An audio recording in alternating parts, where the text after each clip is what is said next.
Ang ilusyong walang pagpipilian. Madalas sabihin ng mga tao na wala silang pagpipilian sa mahihirap na sitwasyon. Ngunit sa totoo lang, laging mayroong mga pagpipilian.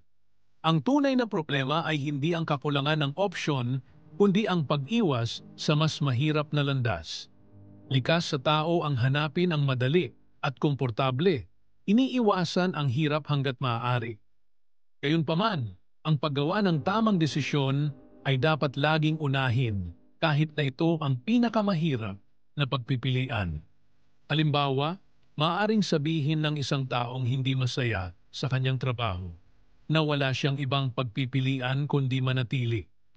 Sa katotohanan, maaari siyang maghanap ng bagong oportunidad, matuto ng bagong kasanayan o magsimula ng sariling negosyo. Ang mga ito ay nangangailangan ng pagsisikap at sakripisyo, ngunit ang paggawa ng tama para sa sariling pagunlad at kapakanan ay mas mahalaga kaysa sa takot sa paghihirap. Ganon din sa personal na relasyon, may mga taong nananatili sa toxic na sitwasyon dahil mahirap umalis.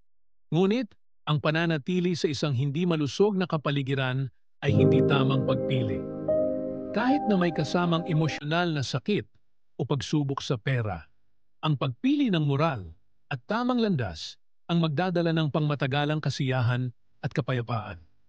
Ang buhay ay puno ng pagpipilian at bagamat madalas na ang tamang landas ang pinakamahirap, ito rin ang magbibigay ng tunay na kasiyahan at katuparan.